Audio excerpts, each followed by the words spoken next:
are you just kind of born with that spark in you that makes you want to just go, go, go, go, go? Like, is that a genetic thing, or is that something you're taught when you grow up? Like, no, hard work is necessary. And, now when I'm like developing an artist, the biggest thing I say is don't send me a record that you're lying on. I don't want to hear it.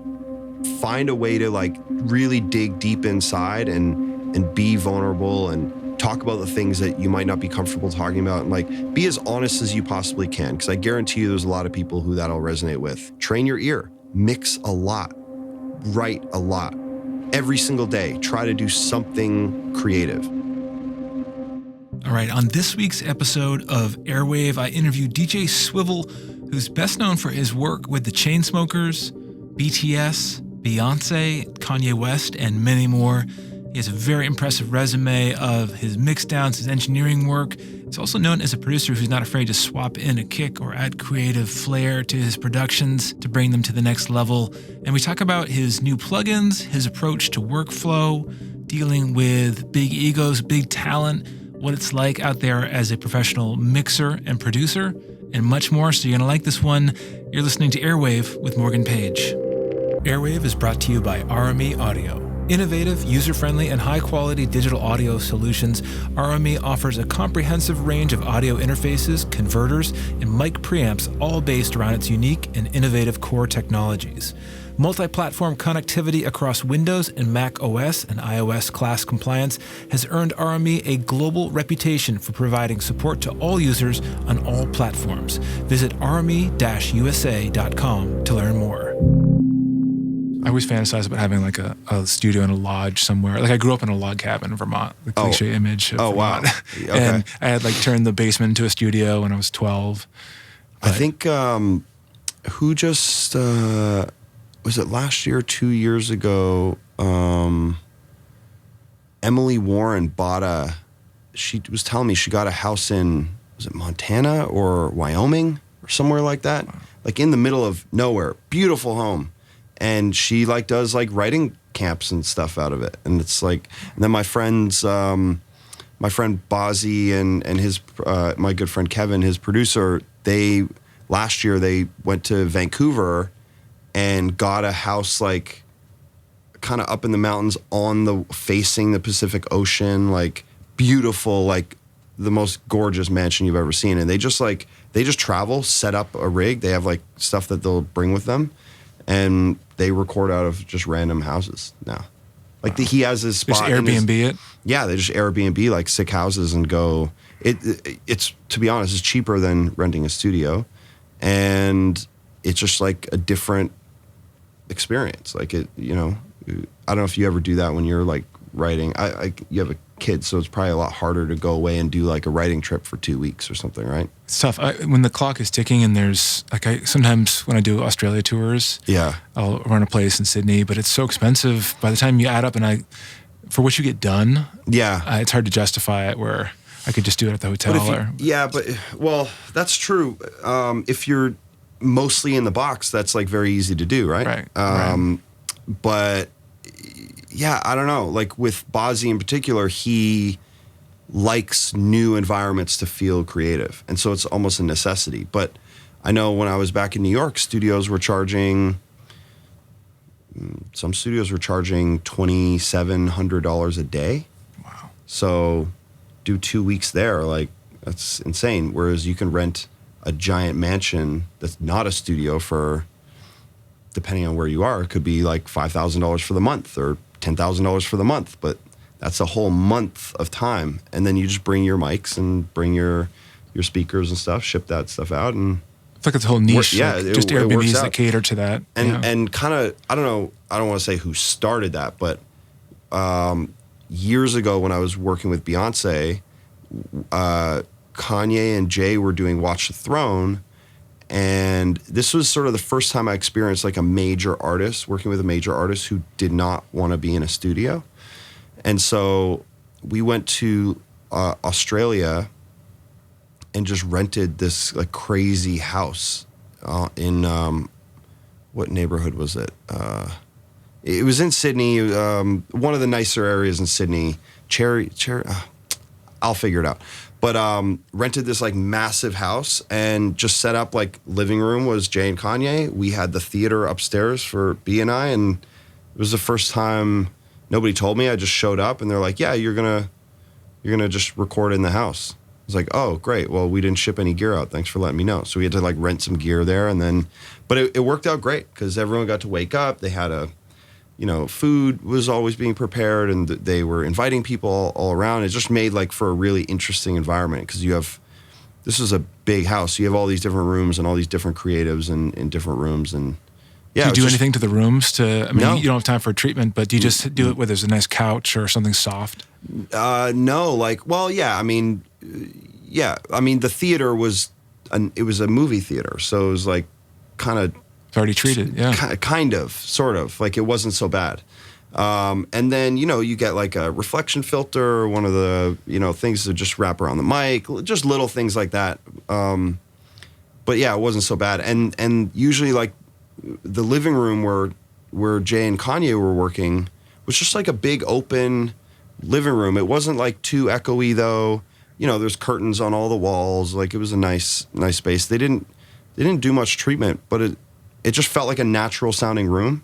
And especially if you're close mic'd, you're rapping, it's not going to sound crazy. If you got the mic right in front of your face, you're getting a pretty direct signal. So, I mean, that entire album. And then they rented like the Mercer Hotel. They recorded half of it at the Mercer Hotel in New York, just in a hotel room. Wow. So makes you rethink the assumptions you have about gear and placement and like old tropes. I mean, to be honest, like I'm the anti-engineer in a way because I like hate gear. It's not that I hate gear. I just don't care. I just really don't care. Like, oh, this new preamp is amazing. Like, I really don't care. To me, it's always like about just being creative and like I can make something where if I have like less gear, I'll still be able to make a good song just because I have the experience and I know what it takes to make a good song and I know what sounds good and I'm using my ears. So I always like joke like I'm not a gearhead, I'm an earhead. Yeah. But so I don't think any of that stuff really matters anymore. It's funny, like I'll go talk at schools and every student wants to know like, well, what gear did you use for this? I'm like, honestly, it doesn't matter. Like I could do it with 100 different, like what reverb did you use on that vocal? Doesn't matter. I'll like I use this, but honestly, if you give me this, you'd still like the vocal the same way. So I'm not really, I mean, there's things that I like and habits that I've formed, but outside of that, like if that stuff disappeared, I'd be able to replace it pretty easily. Yeah. People get zoomed in so far into that. It's like they're polishing the atoms in terms of comparing preamps. They spend more time turning it into a hobby. Yeah. So turning a profession into a hobby somehow. Yeah. But at the end of the day, did that preamp ever write you a hit record? No. Of course not. No. So that's always been my approach and philosophy. And quite frankly, it's great because gear can be expensive. And I'm not like, I remember, actually like back at like Jeremy and Rob, like back in the days, like they would get a new preamp every month and a new mic every month because, this one isn't cutting it. This one isn't cutting it. Like for some reason we're not getting the same result that this artist over here is getting. And it's like, well, it's not necessarily the mic always. It's, maybe the song isn't as dope or maybe it didn't have the right promotion or whatever. You can't always attribute chart success to gear. Like that seems like just one component, just asinine, to be honest. So I've never really had that approach, and mostly that's because, I was always in the box, and so you had to be resourceful, kind of. I think it's funny with that 737, the Avalon UAD one, where they say it's radio ready. Like it's a preamp and an EQ and a compressor. Like, why is it going to make your song radio ready? Is it going to get you on the radio? But I get it. Now that I'm like selling plugins, like there are certain things that customers want to see and they want to hear it.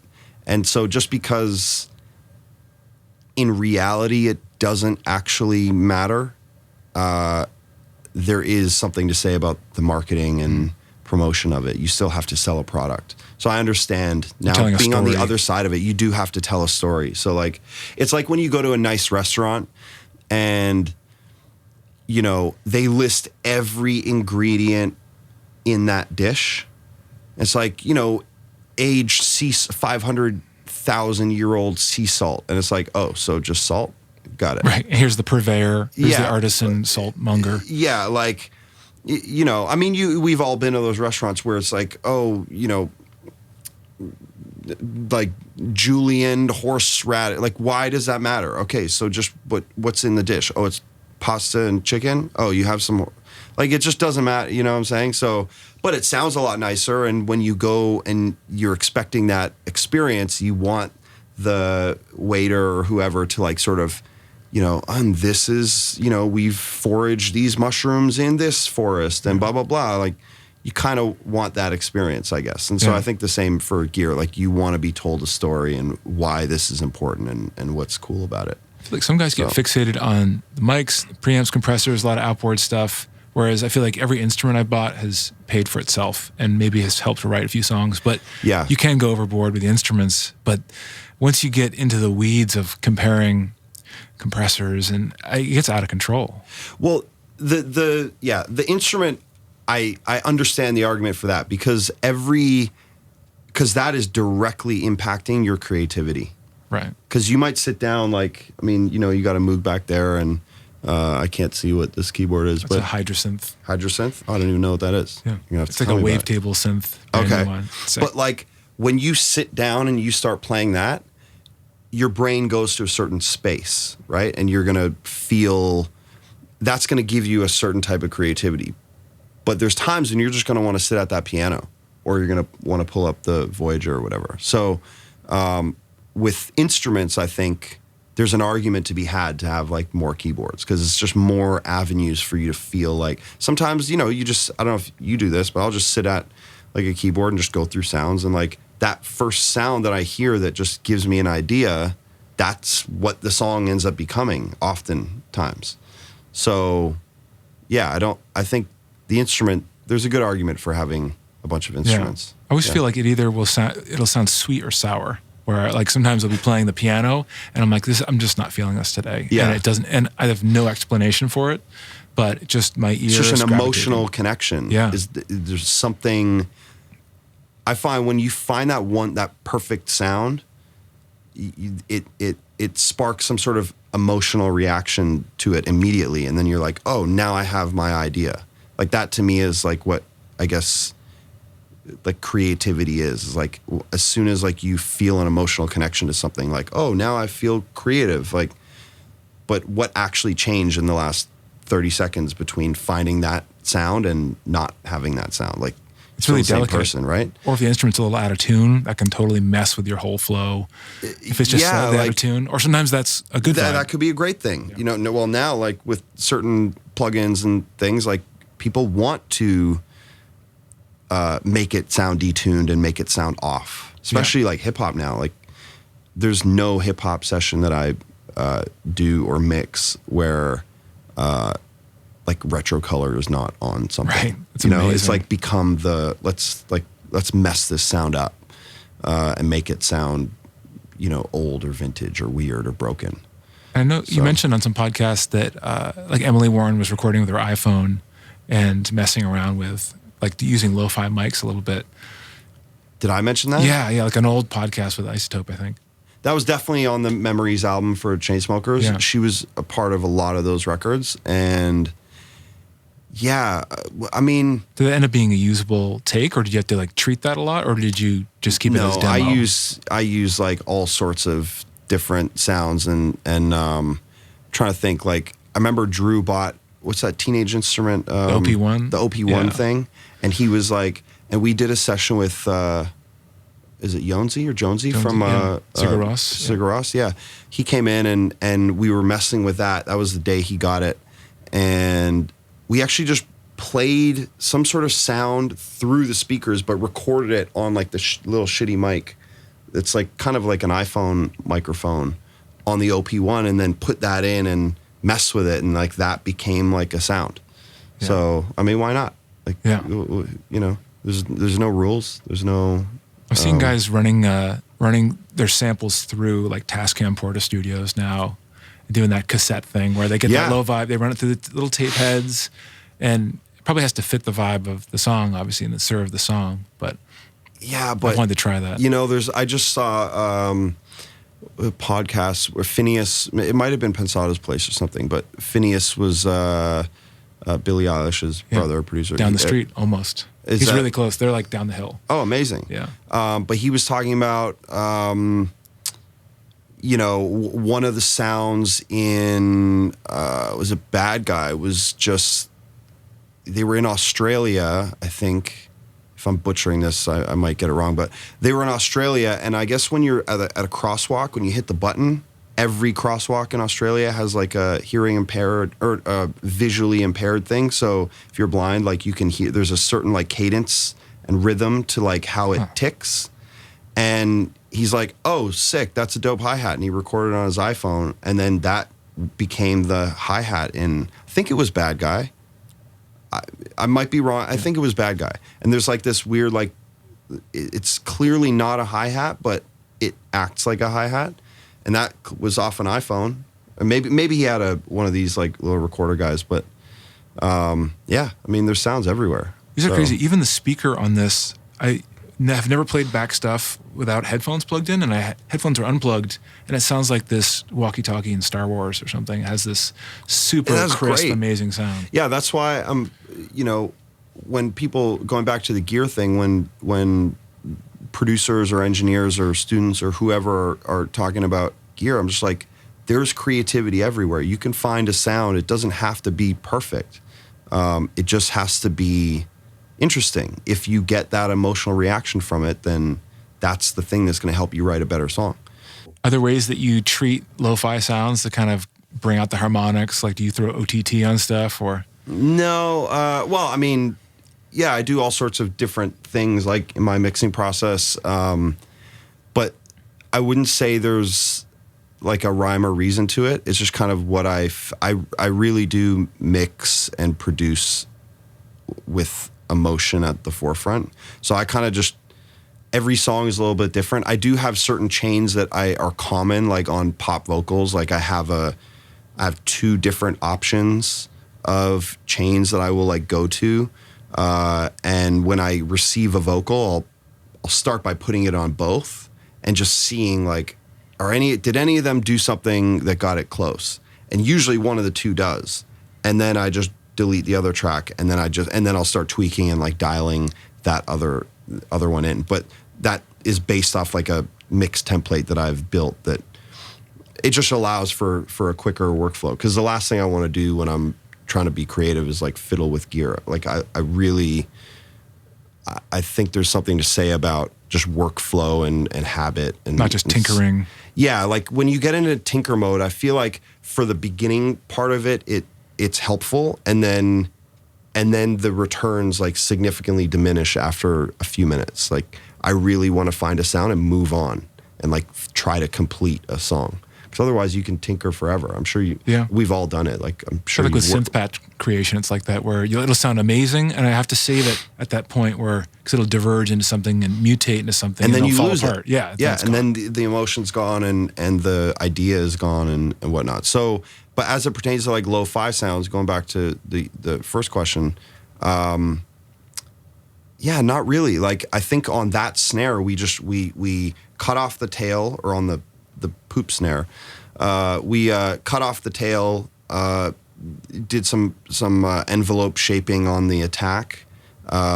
and probably like filtered out some low end, maybe filtered out some high end also, and then put like a big reverb on it, and became just like a echoey kind of snare sound. And it was layered with another snare clap or snap or something like that, but it became part of the layer and part of the fabric of it was the intro song on that Memories album. Yeah.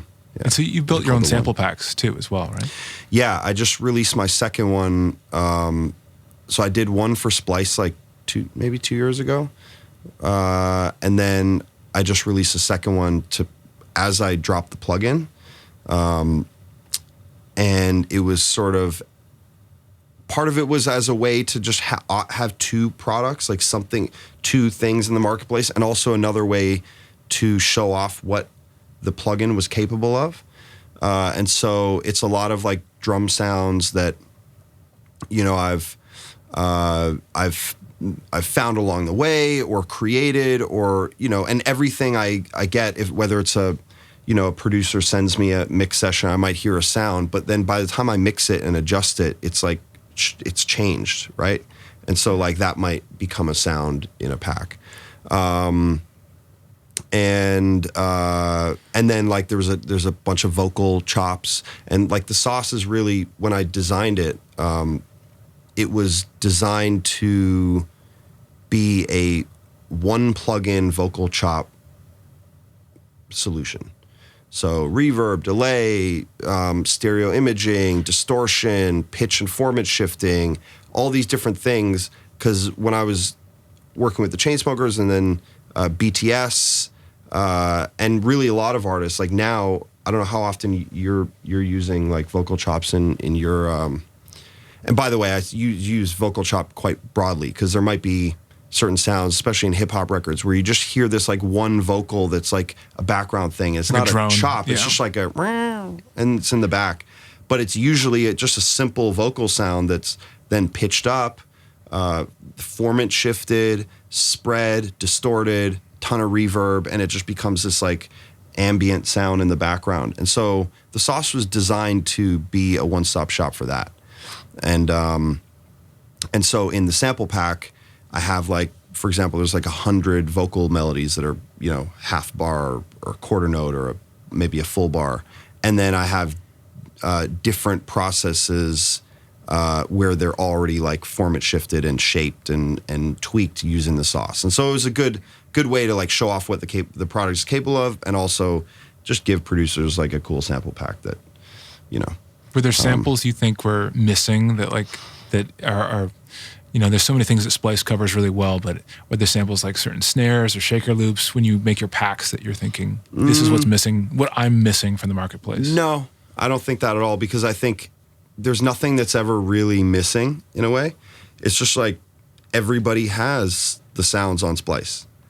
I hear the same loops all the time. I've used loops that I've heard other people use. Like it becomes just a matter of differentiation. So I think even though my pack and somebody else's pack might have the same stuff, like my pack it's like over 1,000 sounds, a new one, it's called Saucy Samples. 300 of them are like vocal chops. Probably 600 of them are drum samples, like kicks and snares and toms and fills and stuff. And then there's like maybe 50 loops or something like that. And there's probably other packs that are made up in a very similar way, have vocal chops, have loops, have drums, but they're different. And so what's the thing that's going to make you feel creative? And so this is just like the stuff that I like and was melodically interesting to me. I was like, oh, that's cool. Let's throw that in. Yeah. I think it's so interesting now with what Splice is doing with Splice Exchange and doing top line focused projects, where I've had some songs come in that I think are top lines exclusive and original, and they're already on records that are out. Right. Nobody knows that. There's no way to keep track of it. Yeah. So what do you think about that? Man, I'm dealing with that right now. I have an artist that I'm developing named Arya. He's a rapper. And, you know, he started like many rappers finding beats online. And, you know, the first record that we put out was a record called Blue Chanel. And then we found out later that there was another artist that had the same beat. And we were like, how did you get that? And they were trying to have our version taken down, but we had an exclusive license, like because I do things the right way. And like I said, if we're going to put this out, we're not leasing a beat. We're buying a track. We're going to hire a producer and we're going to do a deal, and we're going to, so this was a beat that he found online, and that producer was like, you have the exclusive, but I had leased it out to a few people before that, so I can't promise that it's leased it. Yeah, leased it. And what does that mean? It's a car like, dealership. Yeah. So, like, I understand, because at that level, you want to try to, as a producer, you want to try to maximize how much money you can make from it. Because we all know it's hard to make it in music, right? It's not the easiest industry, and when you look at the people who are doing really well and making millions of dollars and all this, like, it really is like the 1/10 of 1%, or probably even way less than that. So I understand if you're a new producer, you love what you do, you want to try your best to find a way to make a living off it. And so if leasing it means you can sell that beat 5-6 times and make 5-6 times the money, then of course you're going to do that. And also it's harder to get new, unsigned rappers or singers or whoever who don't have the financial means to be able to pay, $5,000 or $10,000 or whatever for a track. They can go in and get their beats online. So I understand the need for it. It just doesn't really, now, I mean, look at Old Town Road. Like $30, right? $30 on Keo. Yeah. So who's to say that somebody else didn't also have that beat at some point, right? Yeah, somebody else's right? also run. Yeah, there's exactly. So it's just, I guess, part of the game, but yeah, we had to deal with it, and there was some other tracks that were out, and it actually made it difficult because then we made a remix, and so I have a platform called Skio Music, and we do like remix contests and things like that, and so the stems were available. And so one of the remixes that came in, we ended up putting out, and it's actually doing quite well. It's charting in Europe and doing really well. But then what happened is some other producers got the stems from the contests, and they recreated the remix that we put out, like the same beat. But like I literally just recreated the beat because it's the main melody sample that was just a stem. And then it's like house drums, like it wasn't that hard for them to recreate it in like a house bass line. And so now we have other producers who are putting it out with their name on it as an original. Yeah, of course. And then now it's like a bunch of YouTube copyright and now it's like trying to deal with that and manage that. So yeah, I mean, there's a good and bad side to everything, but I mean, part of it is scary, but I think there's a huge opportunity in that area it's like a new world of derivative works where it's scary, but it's also empowering for producers who don't have access to the vocalist. I mean, that's what I like with what you're doing with Skio. Yeah, it's super empowering. I mean, the way that we make music now is totally different, and the problem is the industry is not caught up, and we have fought really hard with labels to try to get them to understand what we're doing. And hey, we're actually coming to you. We're not trying to Napster this thing. Like, we're coming to you. We want you to work with us. Give us your stems. Let us put them out so that we can monetize it for you. The whole, part of the point of Skio in the beginning was simplifying the licensing process. So copyright law, it serves its purpose. It does what it's supposed to do. And I don't think that changing that makes sense. Because, if you do create something original, you should be able to own that work. But the problem is, like, how do you define what's original and what's not if you're remixing something, or like what part of that is original? How do you break that up? And so we created contracts that we felt were fair to all parties. And what we found is that most producers and creators, when they're doing a remix, an unauthorized remix, they're not actually really trying to make a ton of money off it, or any money, if that. They're really just trying to show off what they're capable of. They're just trying to get their music out there. And the problem with, you have YouTube and their content ID system, and, I'm sure Facebook has their own system and SoundCloud has their own system and all that. They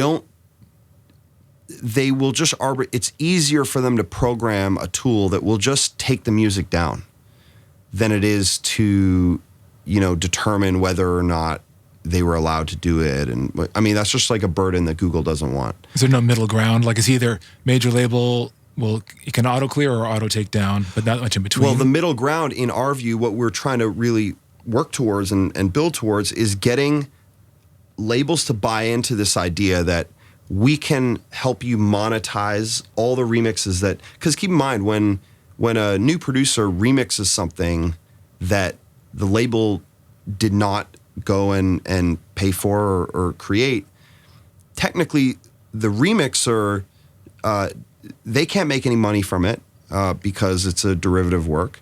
But the label can't really make any money from it either. Sure, they can slap some ads on YouTube, but they can't really make any money from it either because they don't have a contractual relationship with that producer.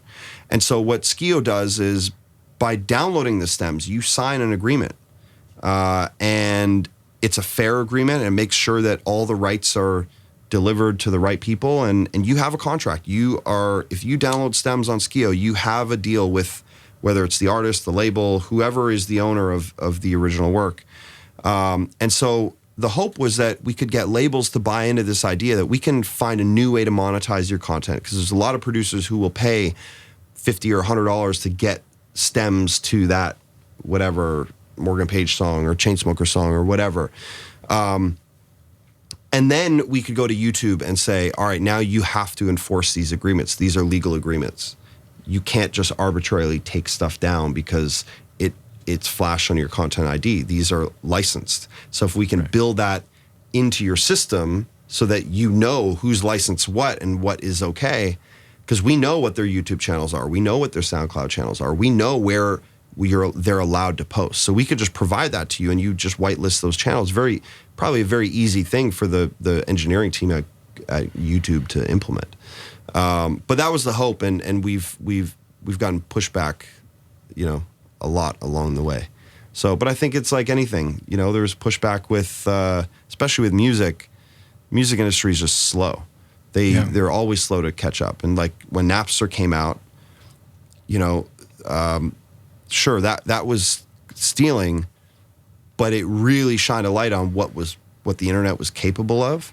And if the music industry was smart, they would have embraced it and they would have launched their own version of iTunes. Instead, they waited for Apple to do it, 10 years later or whatever it was. Just bought equity and as a result, they lost 30% because Apple had to take their 30% on it, which made sense. They built it. Why didn't Universal Music go and build that system 5 years before Apple? And what about they had TikTok? All the rights? With these with new platforms like TikTok, where there's no music takedowns that I know of yet, but you're seeing so much new life into songs through memes, through dances. TikTok's an interesting one. I'm still learning about it and figuring it out, but I think probably the labels are looking at it like, let's not get too into the weeds on TikTok because TikTok is breaking our artists for us. And so I don't imagine if they had taken down, imagine if Ron and the team at Columbia took down the Old Town Road stuff on TikTok. Yeah. I mean, that we live in a different world. It shows the power of the derivative works. Yeah. Do you consider? Yeah. I was going to ask you. Do you consider TikTok things derivative works? Yeah, it's like a social remix. Is it though? Because it's just using the song. It's just applying video to song. I think you're just you're merging two different medias together into a new work. Yeah, but you're not modifying that work. Right. So I think it's a little different. And correct me, does TikTok list the song? It's supposed to, but a lot of times it'll default to the person's original sound. So they should, but a lot of them I see, like the Roddy, the box track, it'll say their original sound when it should be linked. But I mean, they have to fix that. Yeah. So I mean, but if it's attributing the whoever the song is to that original artist, and you're just creating visual media with it, I mean, I think let it be what it is, which is great promotion. Now I don't know, are any of the last number ones in the last year not TikTok songs that blew up off TikTok? Yeah, the box standard. Blew up, and all the Lil Nas X stuff blew up, and BTS stuff does well on TikTok, and I I mean, you're just seeing all these new artists like break on TikTok. So me as somebody who's trying to put music out, I'm trying to crack that code. Like, well, who are the people on TikTok who matter? Who are those influencers that actually make a difference? That's the tough thing. There's some that stand out, but it's kind of just arbitrary. Like, and somebody can blow up overnight. Yeah, and there's no rhyme or reason. It's really about like, well, who created the most interesting video? Like, what's the most shareable thing? And that doesn't have to be from some big creator on TikTok. It can be from anybody. Like, if somebody comes up with something really creative, it's one of those platforms that anything can go viral. Like, it's like almost in a way the last true viral thing, because everything on YouTube that goes viral is not actually gone viral. They hired a company to make it go viral. Yeah, and that's actually starting to happen on TikTok too. Like, I hear more and more in conversations, whether it's with labels or managers or whoever, that, oh, we got to go do a TikTok influencer campaign. Well, all that means is, you're paying somebody to do a video for you, basically, right? What on YouTube? What are they doing to make it go viral when they're hiring these agencies? Is it just like SoundCloud reposts? They know who the influence. The YouTube is like been around a long time now, and so it's a very matured ecosystem. And so I think you know who the guys are, or girls or whoever. You know what the channels are that matter and create that can move a product. And so, it could be something as simple as like going to Trap Nation. You got to make sure your song hits Trap Nation, otherwise, like, nobody's going to see it. But then it could be a creator thing. Maybe it's like, even for launching the sauce, like, I want to talk to people with an audience, and I mean, it's no different. In theory, it's no different than a podcast or radio interview or anything like that. It's exposing yourself to a larger audience. So, but TikTok seems like it hasn't gotten all the way there yet. Like, you can still naturally go viral just by having something cool. And it's always fleeting, right? Like these moments of platform arbitrage, they come and they go. I mean, there was a moment when MySpace had that where, it helped Calvin Harris establish his career. Yeah. Where it was, oh my God, I was on MySpace. I have a funny MySpace story. I actually put Diddy on MySpace.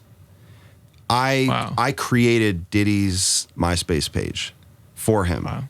And it's funny. I don't know if I've ever told this story, but my mentor Duro told it one time. I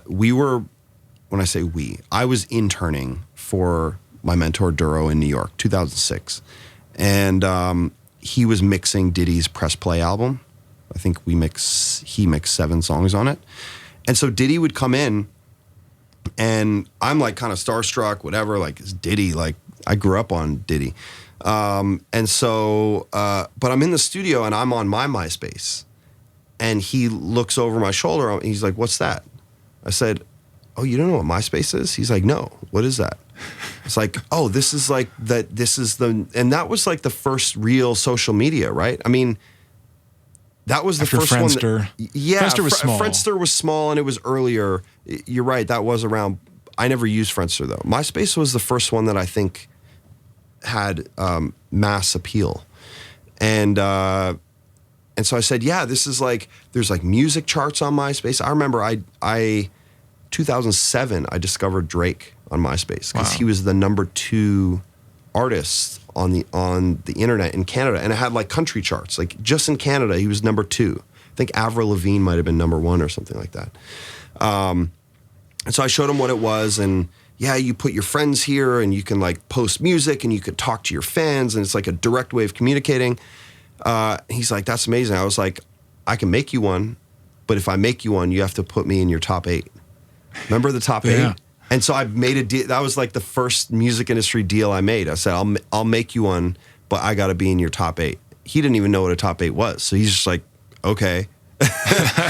So right then and there in the studio, I made him his MySpace. Yeah. Wow. Because I remember made sure I was in his top 8. And Facebook was not available if you weren't a student. Facebook was sort of quarantined off, and they were building on that growth with college.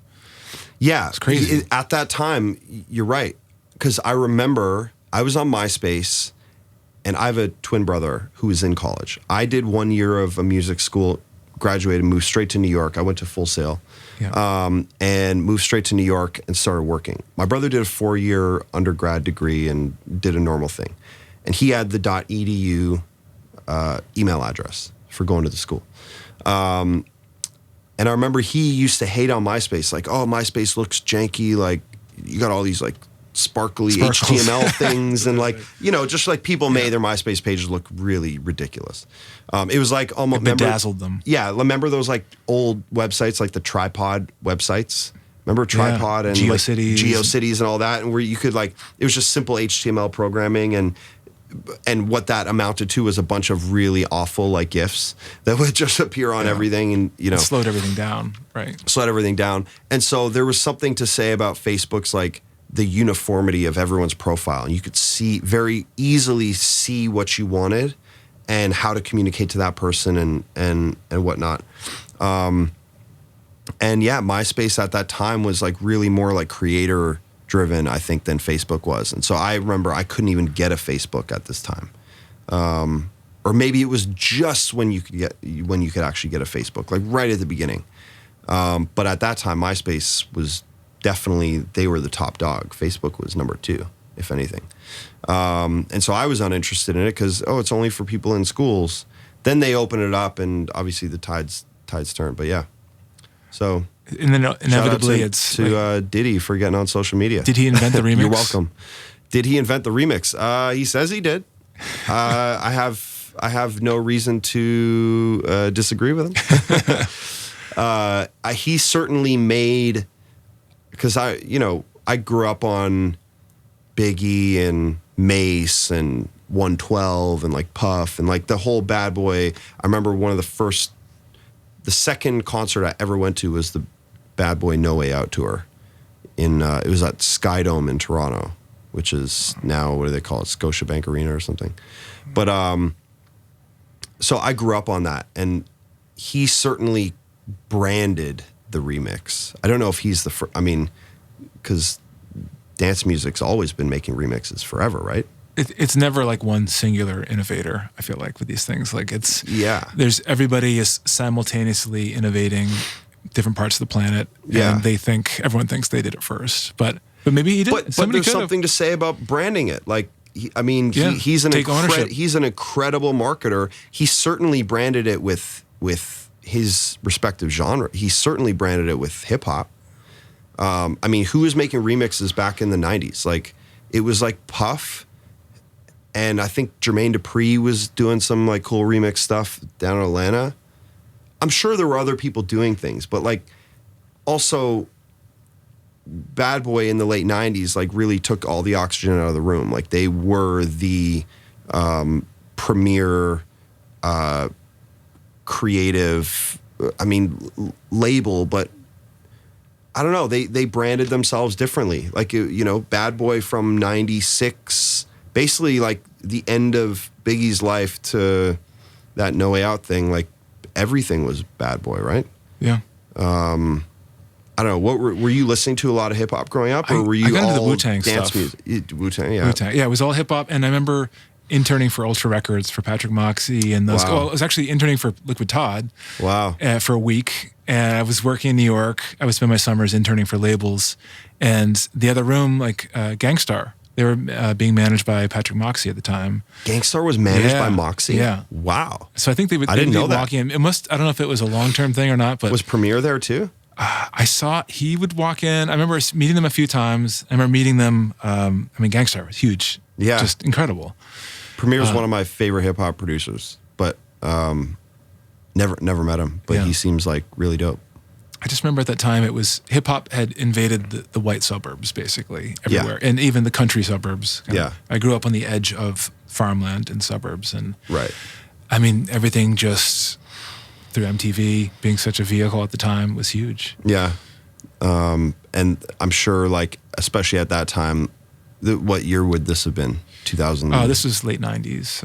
So at that time, Eminem had already come out. And, like, I think Eminem was, like, a culture shift for rap in white America in a way. Yeah. Not to say that like white people weren't listening to hip hop before Eminem, but like he was the thing that I think like took it to like truly globally. And like maybe somebody's gonna yell at me for saying that, but not that hip hop wasn't global, but like, you know, he built an audience that did not exist before, who's still listening to hip hop music.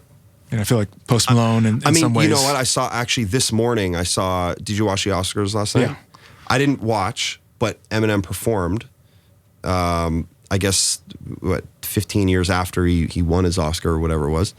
And you could just see like all the old white people in the crowd were like really digging it. Like they were really into it. You saw like the camera pan to the crowd and like these like old white guys are like bopping their head crazy. And then he got a standing ovation. It was like this big thing. I'm like, that song came out 20 years ago. Like, what are you talking about? But yeah, so it just goes to show like how much sort of weight was behind him and what he sort of did.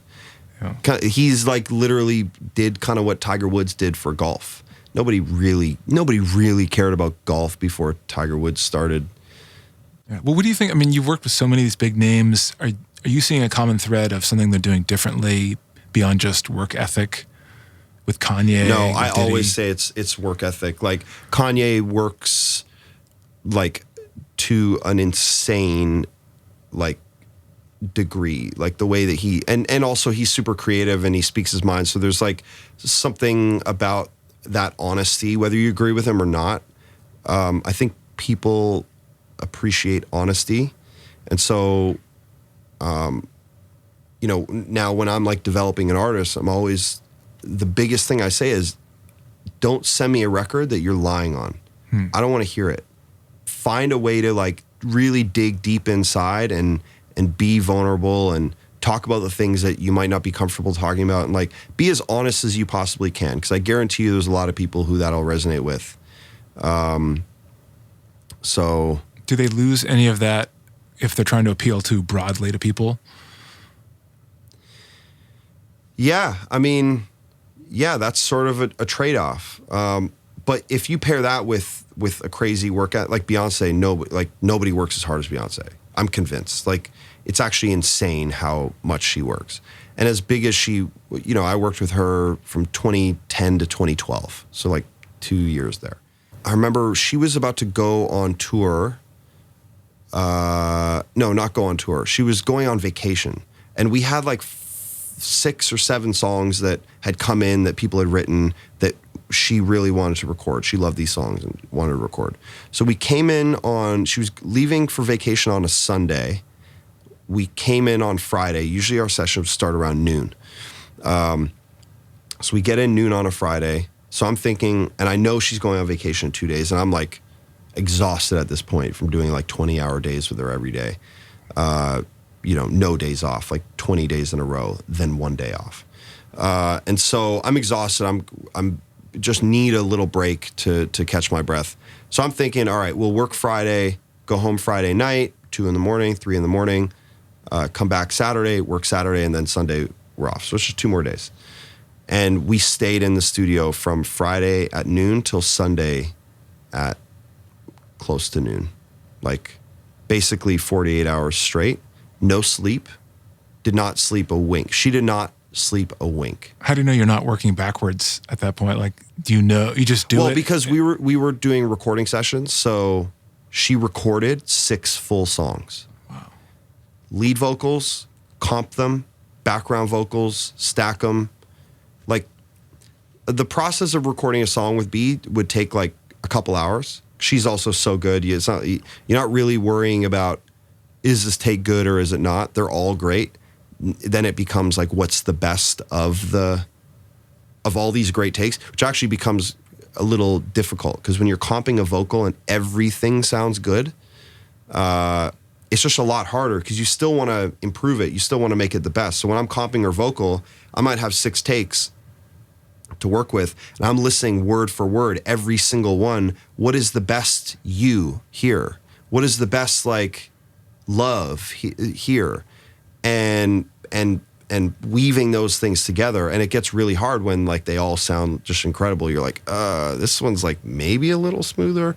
So that can take some time. Whereas when you're working with an artist that, you know, out of the 10 takes that you get, maybe only 2 of them were that great. And you really gotta, it's very quickly to get rid of the 6 ones that are shit and just pick the good ones. So anyways, so she recorded 6 full songs. I've never done that with any other artist. There's like, you know, and there's no reason that she has to do that. Like if she waited an extra day to finish the music, is that the worst thing in the world? No, but it's irrelevant because she is so passionate about what she's doing that no, I'm going to sit in and work for 40 hours and not even really think about it because that's how much I love what I'm doing. Do you think that people are wired that way, that they can't turn that off? I think some people are, you know, I don't know. It's like, when you say wired, is that a nature or nurture argument? Like a personality, yeah. Yeah, but is that nature versus or nurture? I feel is that something you learn as you grow? I ask myself this all the time, and I don't have a good answer because I work really hard and I know what it takes to succeed, and I'm sure you work very hard too. Like you don't get to a successful place in the music industry without working hard. I mean, I've seen artists become lazy, and what happens is the product suffers and they fail. Just it happens that way. And so I've asked that question a lot. Like, are you just kind of born with that spark in you that makes you want to just go? Like, is that a genetic thing, or is that something you're taught when you grow up? Like, no, hard work is necessary and whatnot. Like what made Kobe? You know, what made him? He wasn't the tallest player. He wasn't like the most athletic player, the way like LeBron is athletic or something like that. But you could just tell in his mentality and how he went about not just playing basketball. You can see it translates right after. Guy won an Oscar. Like, I don't care who you are. You don't become one of the best basketball players of all time and then win an Oscar and pretend there's no correlation between those two things. Like, there has to be. Right, and I feel like he worked with more intention than people realize because he would review tapes of play. Oh my God, one of my favorite shows, and I'm not like, I'm a basketball fan, but I'm not like a crazy hardcore fan. I'm like betting games and like whatever.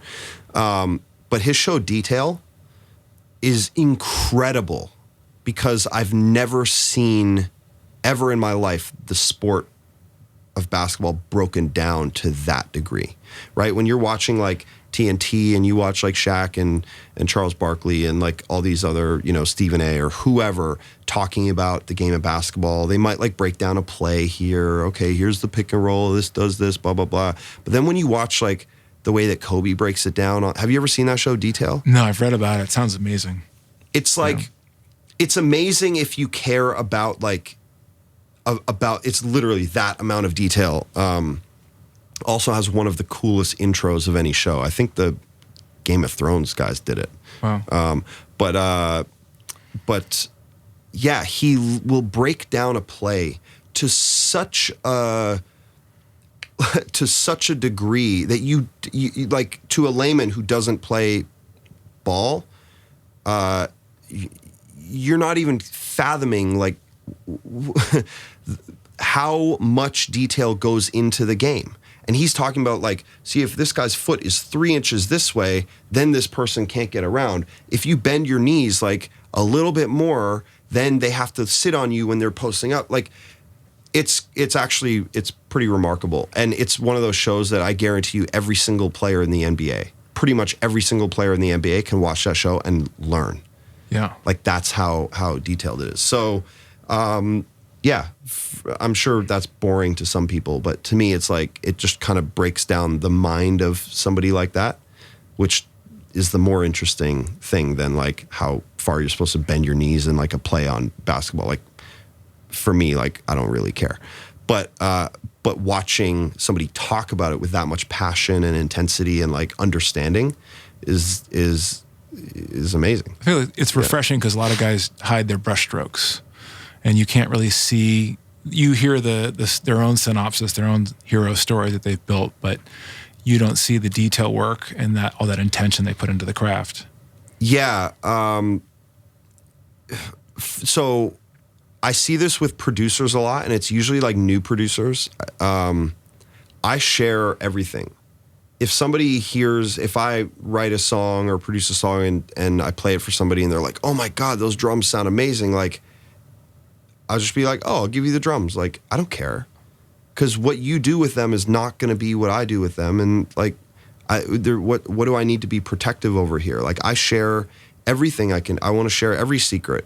But I also share the truth, which is like, okay, I used this plugin and I did this, but it's not going to help you for your song because it's a different song and it requires a different thing. So the better piece of advice that I give producers is like, train your ear, mix a lot, write a lot.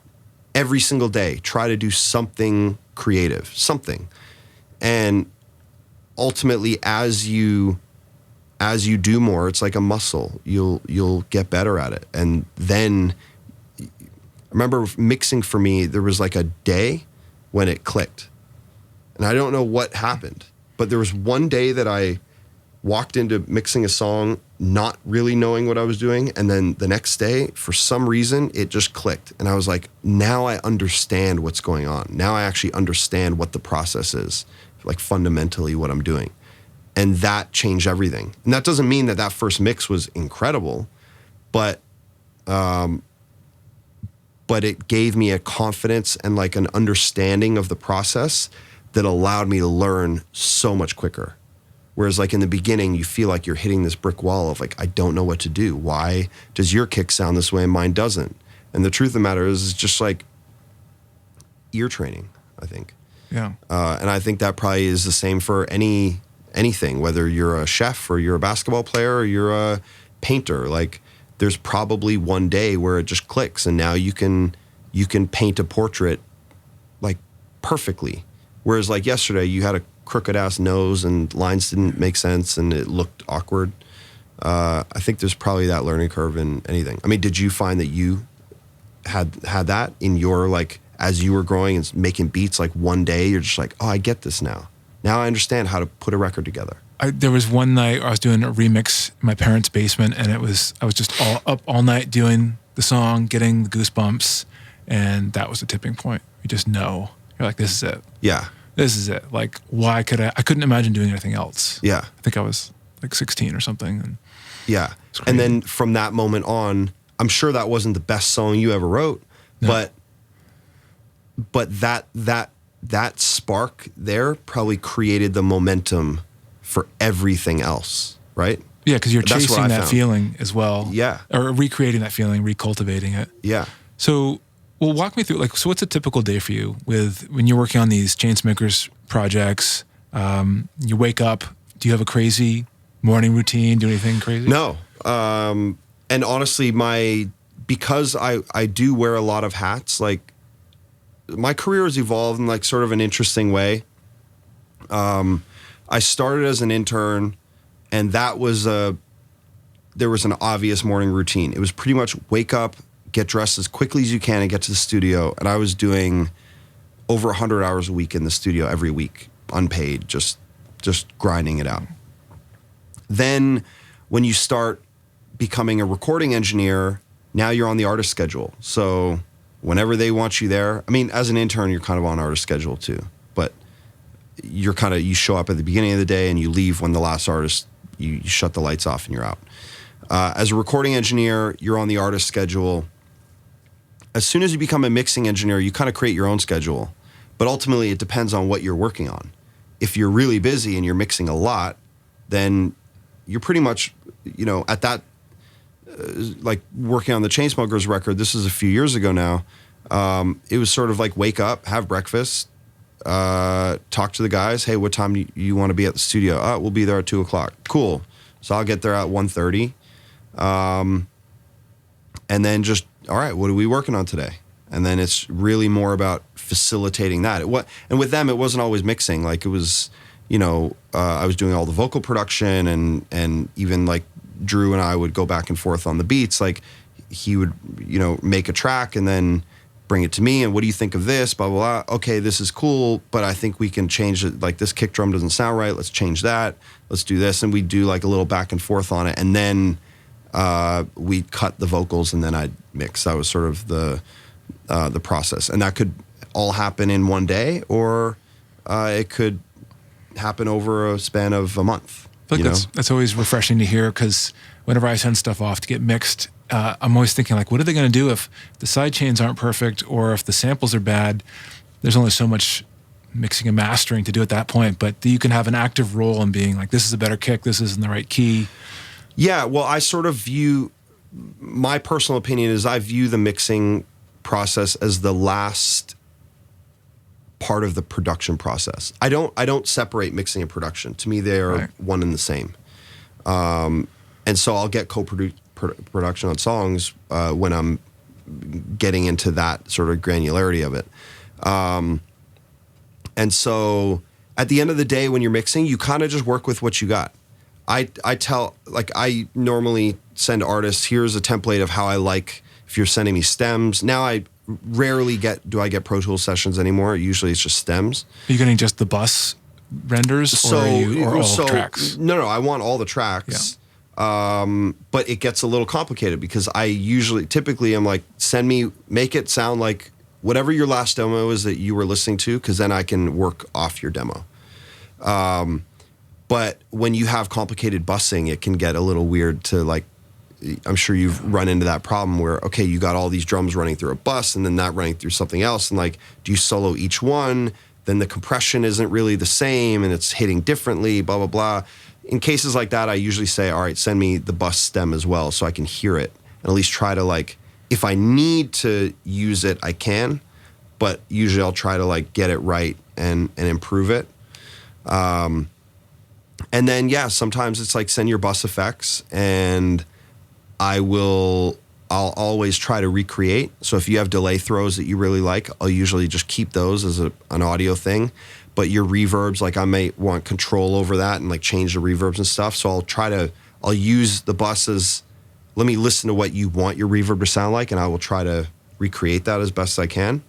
And then I'll be able to, I still want control over level and amount and things like that. So that's sort of diverging from the initial question of, like, what my day looks like. But now my days are entirely varied, because I'd say 50% of my time is spent on music and 50% of the time is spent on business. And I'd say certainly in the last month, probably closer to like 80% on business and 20% on music.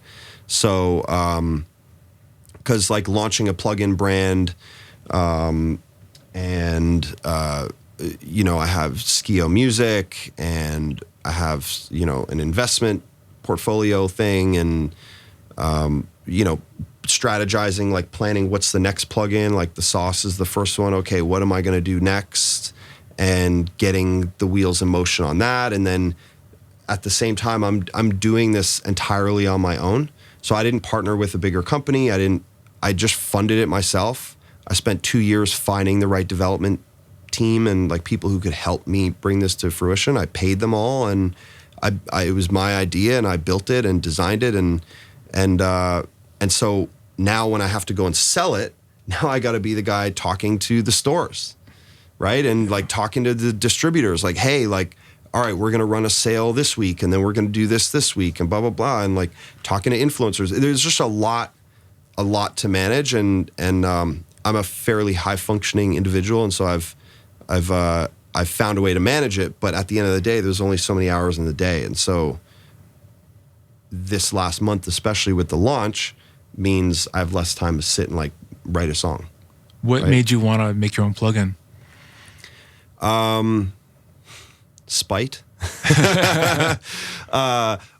Fun. I've always wanted to do it. I think it's brand building for me. The intent was not always make a plugin to try and make as much money as you can. It was more about, I kind of looked at some of those other engineers who have like, or producers who have plugins with their name on it, and saw what that does to build their brand and build, become recognized. And so I thought, like, let's be honest, music is like a young man's game, kind of. There's very few people in their, let's say, 50s or older who are like actually super relevant in pop music or whatever. And that's kind of, I work in pop and EDM and hip hop, so contemporary, what you would hear on the radio. So I sort of thought, all right, plugins could be an interesting way to build my brand, make it larger, and potentially an avenue for when nobody wants to call me to mix a record anymore. I have another avenue, and I've laid the groundwork while I still am busy working on great projects. Build it now rather than try to build it later when you're not busy and you just kind of look, like not hot anymore. Yeah. And so I had a call with a meeting at NAMM a few years ago with one of the top plugin manufacturers, their VP. I won't say the name.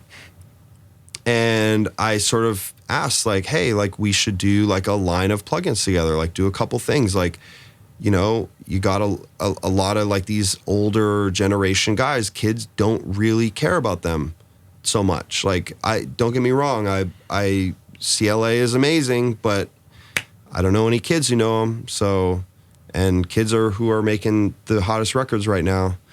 And they kind of just laughed at me. Yeah. Like, no, we don't have time for that. No, get out of here. So I was like, you know what? Fuck you. I'll figure it out on my own then. Yeah. And so I jokingly say it, but like, spite is a really good motivator sometimes. Yeah. So yeah, for me it was, I don't like being told no. I don't like when somebody says you can't do that. Sure I can. You can't do it. That's like you're projecting your fears or your insecurities. Like, and a lot of these plugin companies, they've gotten a little too big and they're not nimble enough to really keep up with the trends, keep up innovating with the plugins, and they're kind of, some are using their same algorithms and just rehashing them, recombining them. They're not creatives. Yeah, this is big.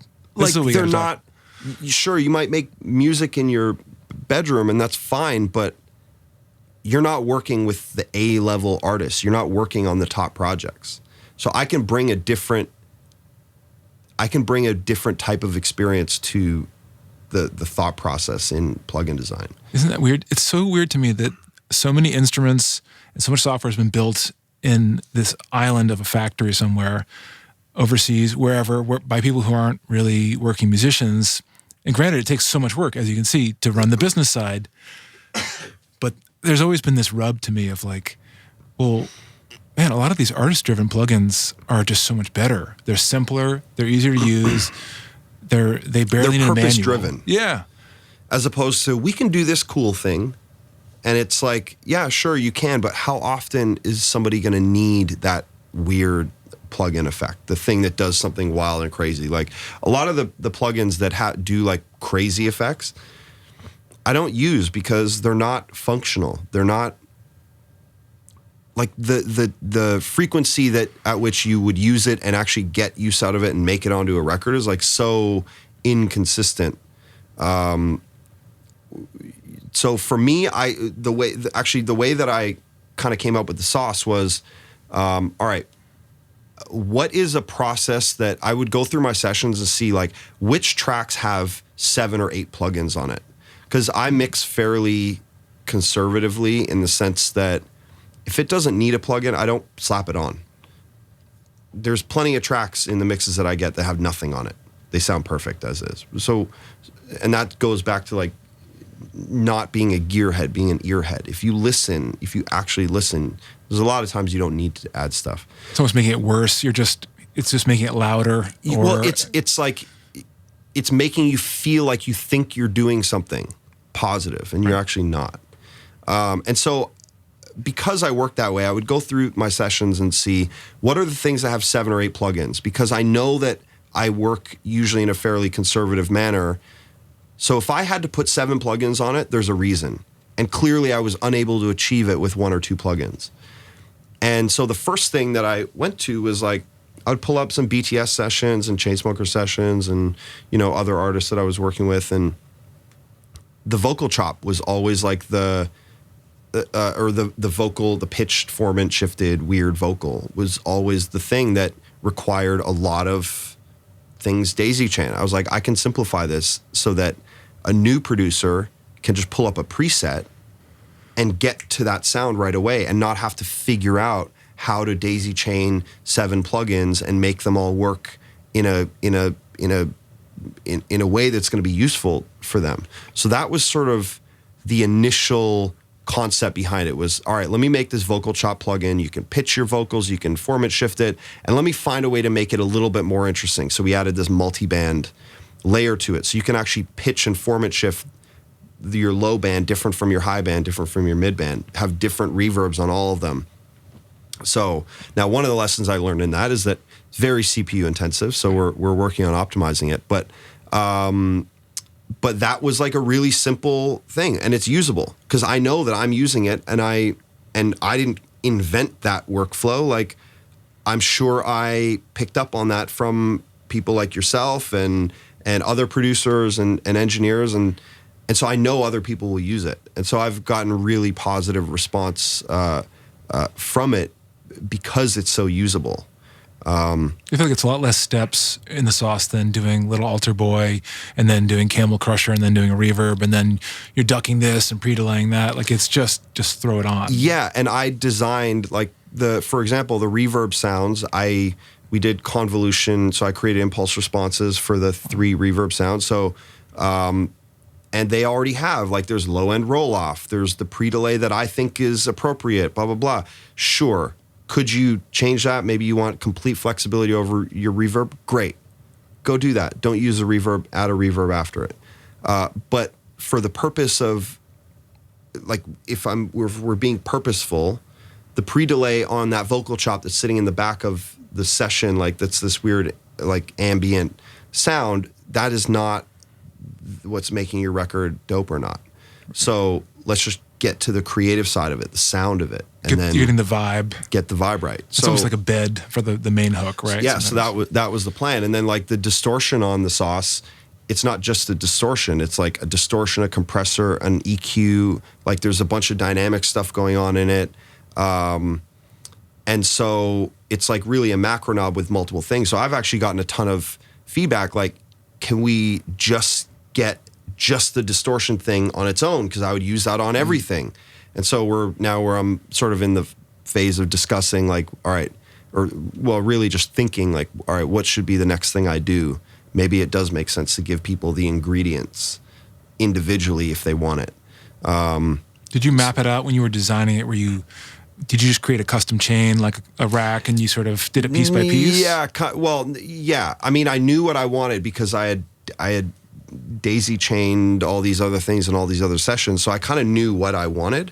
And then what I had to do is really map out, and this was the first thing I designed. So there was some back and forth and some changes that had to be made after the fact, just based on usability.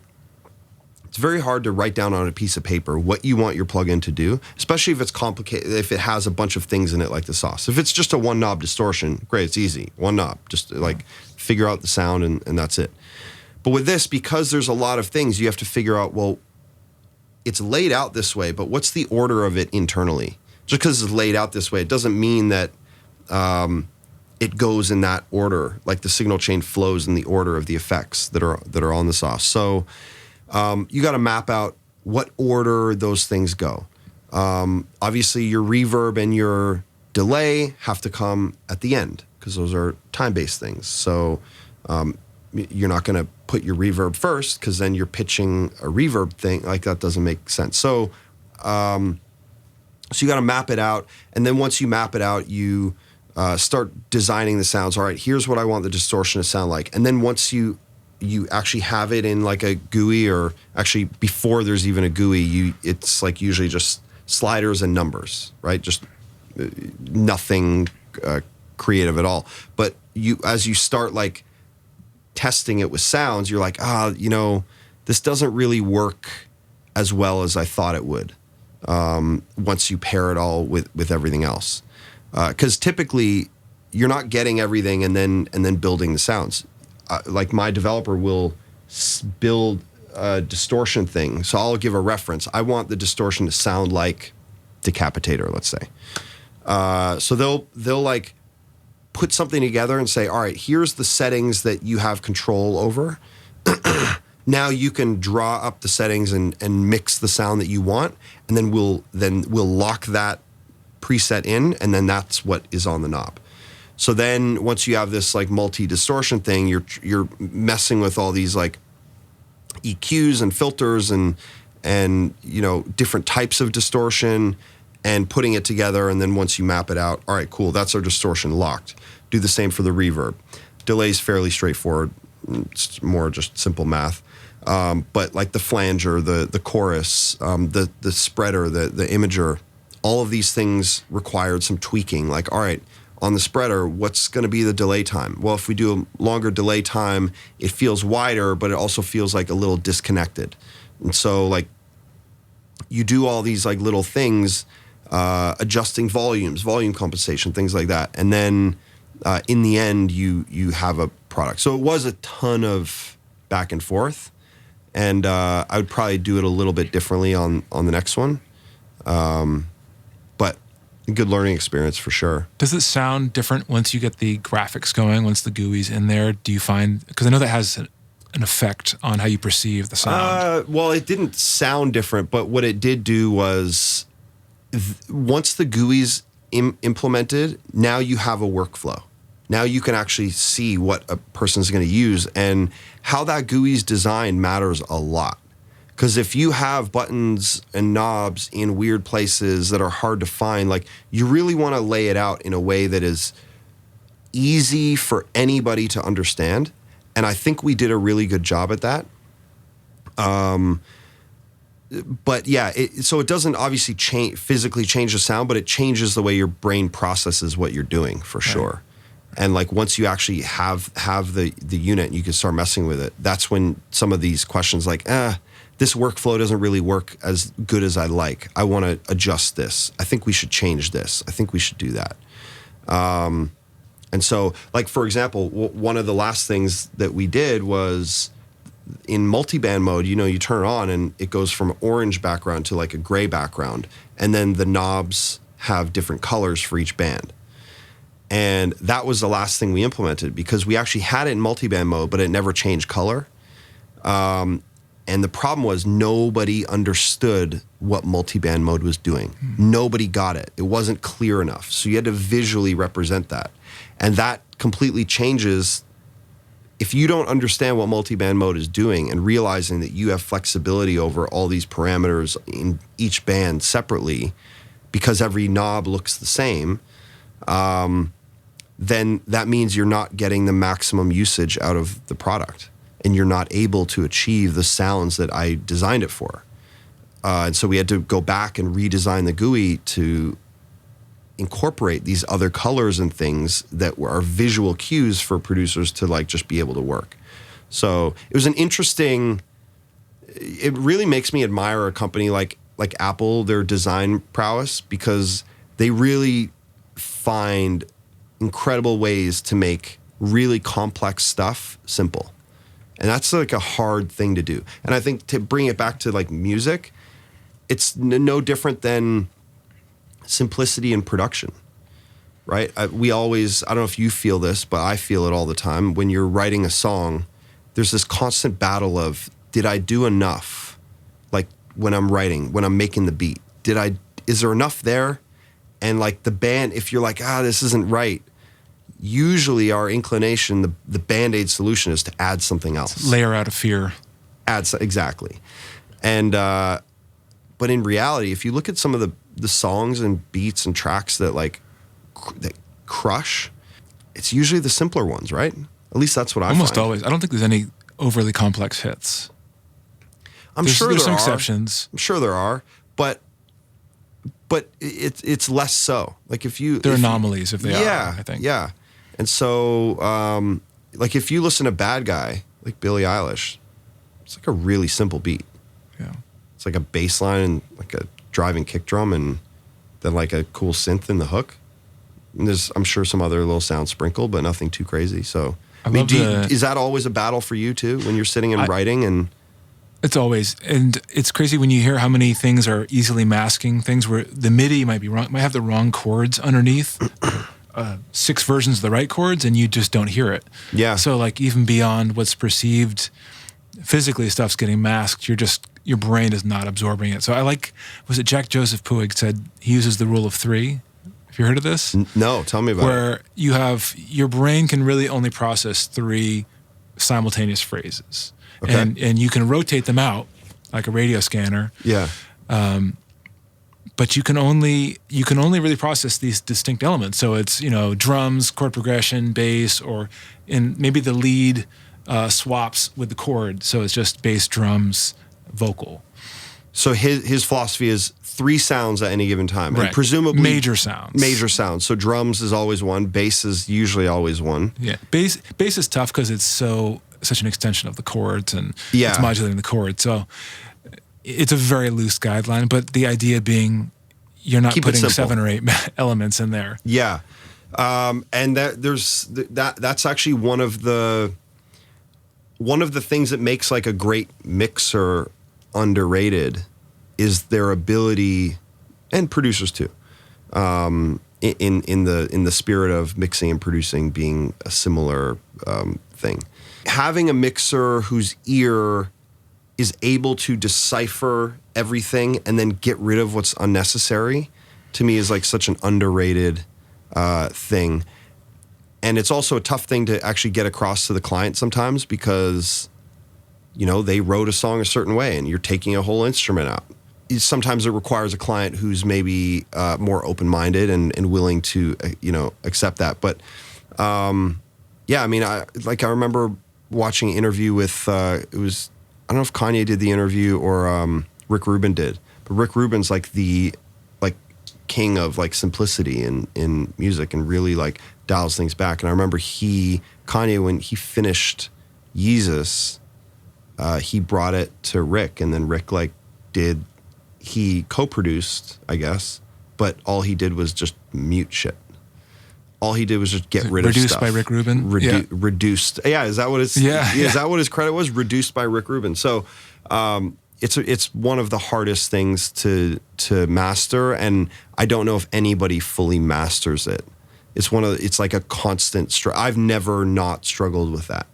It's always been like, how do you get rid of this? Oh, you get rid of it. Oh, now it doesn't feel as full. Yeah, but yeah. It's not as your mind's just like tricking you. Really, it feels just as full. It's just different. And I might have to add like a distortion or something to sort of fill up that bandwidth, so that a simple sine wave sound is more harmonic and bigger and occupies more space. But sometimes working with those treatments, some guys I was talking to, they mix stuff super loud from the beginning. They don't have their faders tucked down or things trimmed way down. That's a problem, because then at the end of your mix, you're like, it's harder to lower it than it is to raise it in the end. Yeah, it's funny. For them, I guess for some people, the work process, they know they're already at their ceiling. Yeah. Which is crazy. And it depends how you like to work. But for these guys, it works for amazing mix downs. Interesting. But versus later on trying to reclaim the loudness with EDM can be harder, where you've been working very conservatively, making sure things aren't peaking. And then later on, you're like, it's still like not hitting that lufs, Yeah. Which is a tough way to work too. I mix everything. Usually when I get a mix and I get stems, the first thing I do, or I'll have my assistant do, is drop everything 10 dB. Yeah. So kick drum -10. Unless they've already printed, some producers know, and they will print things already with plenty of headroom for me. But I want like 10 dB of headroom before I ever touch a mix. Because then that gives me complete creative freedom to do what I want and not feel like I'm confined and in a box.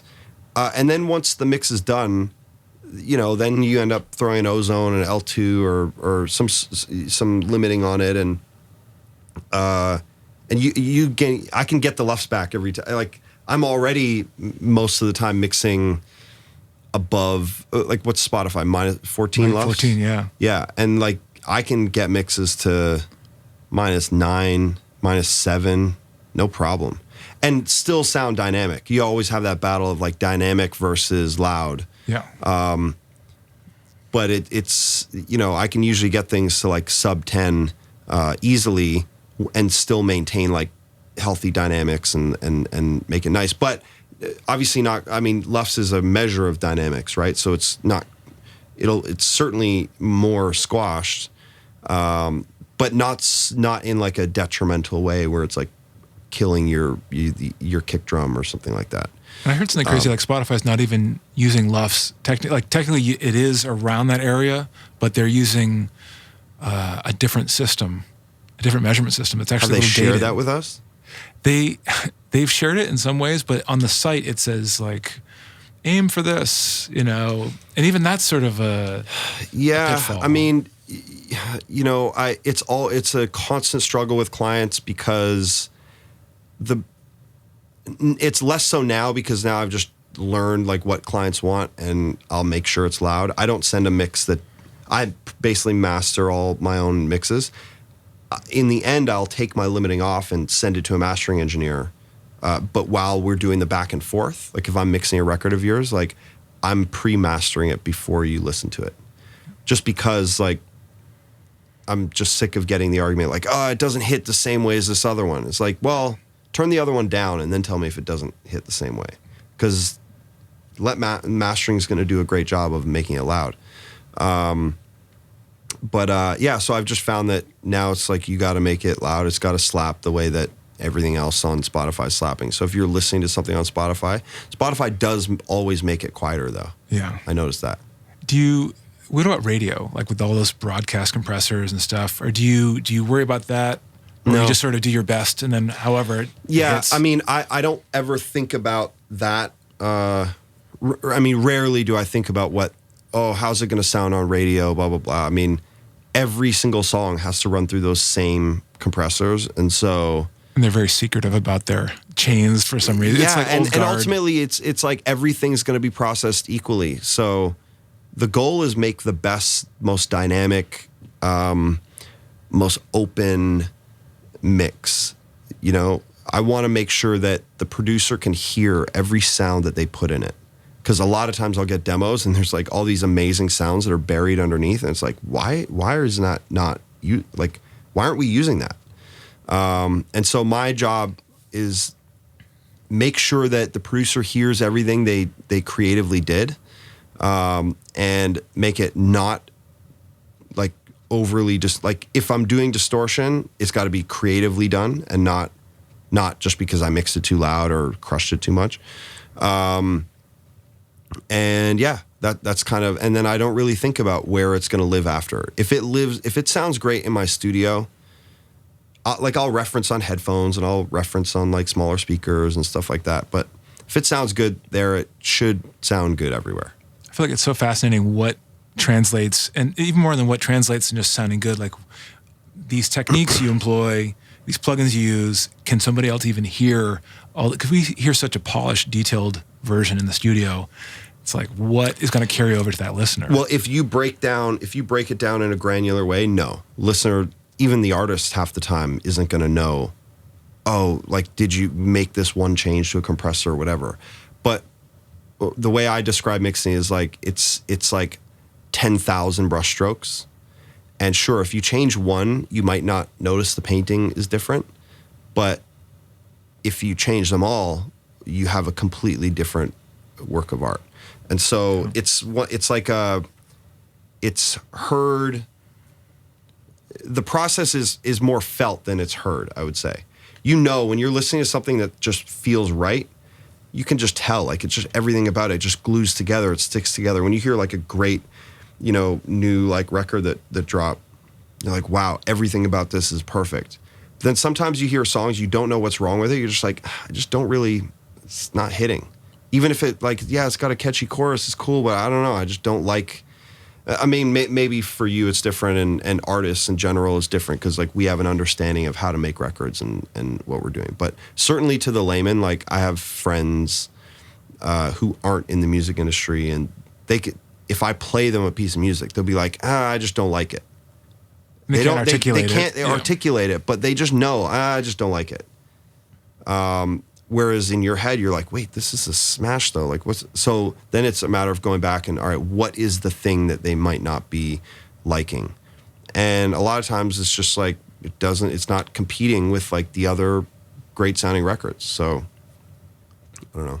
Does it have to have something quirky or something that's just, there's always got to be some anomaly to the record where it sounds different than everything else, otherwise it blends in. But you see people chasing sounds, so yeah. Well, that's the other like thing that people are always fighting. Like, it's very difficult to tell somebody who's listening to all these other songs every day, like, be original. right. Like, how do you? I mean, what does that mean? Every song is inherently original, but I mean, for the most part. But it could be still feel derivative, like too derivative for it to be original.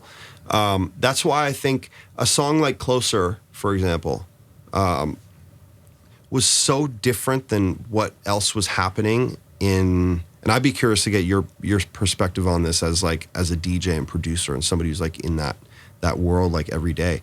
But my interpretation of Closer was that it was like an EDM formula, but was not an EDM record, if that makes sense. It had the drop, it had the instrumental, but the beat was so much different. The shape of the kick drum was so much different.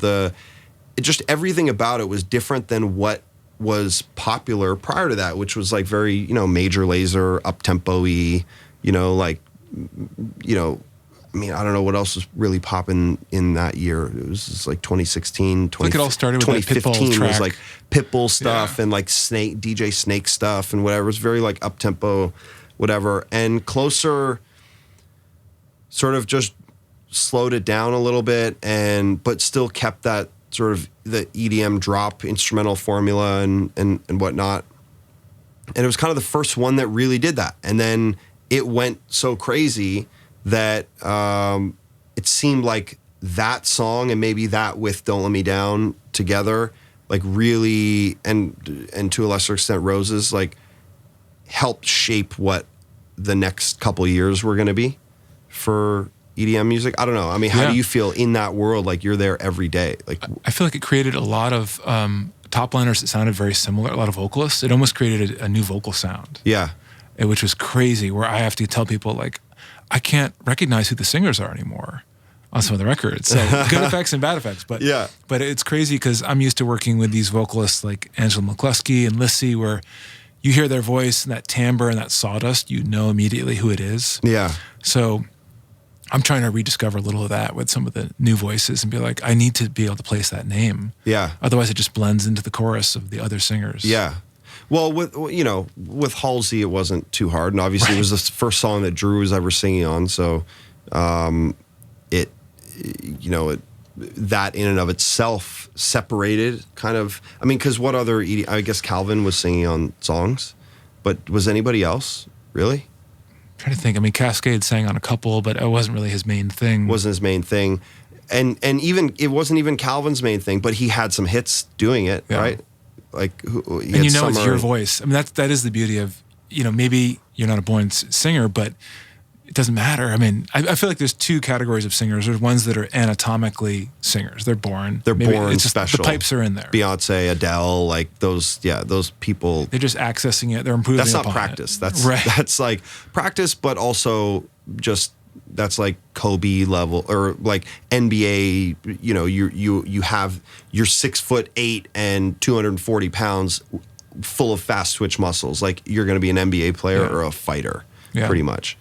And so there's a lot of artists. And then others that are just it's cultivated, and maybe it's like a Neil Young or Bob Dylan, where maybe for some people they can't stand that voice, but it's unmistakable. At least it's theirs. Or versus Broadway, where it's a little too. I can't stand Broadway I hate musical. Broadway. They all try to sound like the same archetype of a voice. Yeah, Disney princess every time. Well, I put singers in two categories. You have like the stylists, Michael Jackson, like Imogen Heap, like people who like instantly, John Mayer, like instantly you recognize their voice, unmistakable.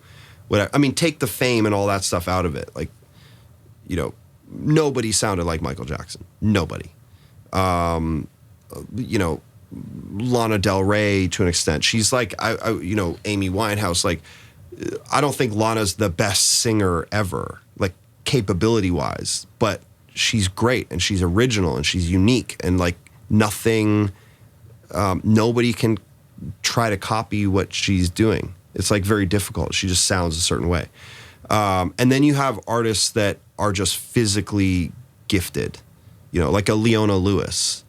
To me, like, she's an incredible singer, but her voice just blends in with everybody. Like, I don't know, like, there's nothing uniquely original about like Leona's voice. Yeah. It's almost like photorealism in a painting or something. Yeah, there was like, to me, the reason why she didn't fully work the way that everyone thought she was going to was like, there was nothing unique about it. Yeah, you're good. You're a very, very, very good singer. Better than like 99.9% of singers, right?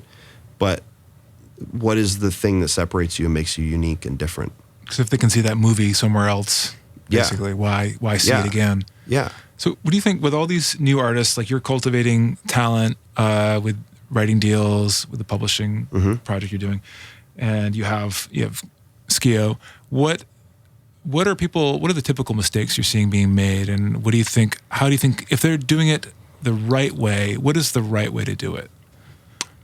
In what capacity?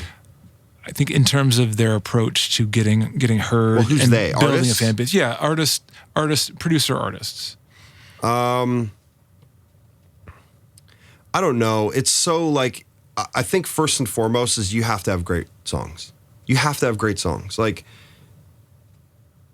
well, I don't know. Now we can get into the weeds on this. I mean, there's plenty. That's entirely subjective. I understand that.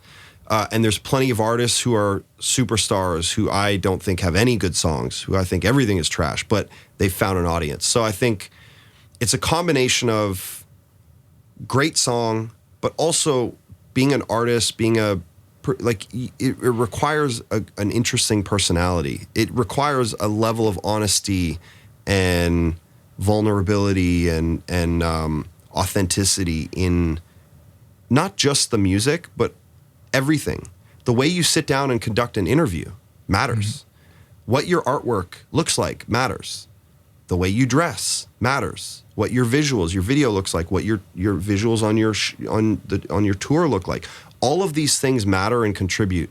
And what I see is a lot of artists like come into the game and think that all they need is a song, and that's it. But all that does is make a hit record.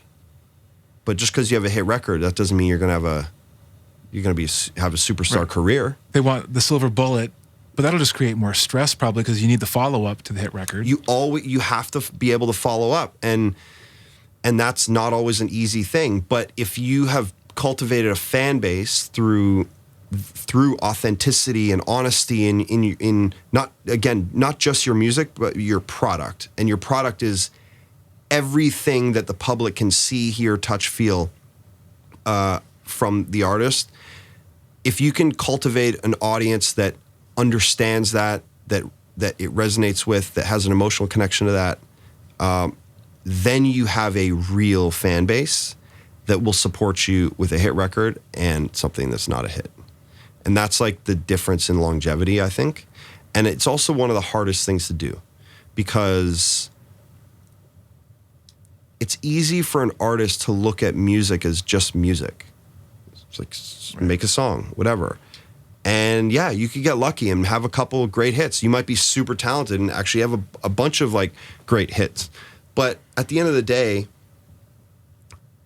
you're selling it's not just about the music, it's about everything else. And so if the audience doesn't care about you, then it doesn't matter how good your songs are. They're going to stream the song, and as soon as they're bored of it, they're never going to look you up again. And that doesn't make for like longevity in your career. So it's a tough thing to do. And when you're trying to work with a 20-year-old artist who I didn't know, I mean, I knew what I wanted to do when I was 20, but like my brother didn't.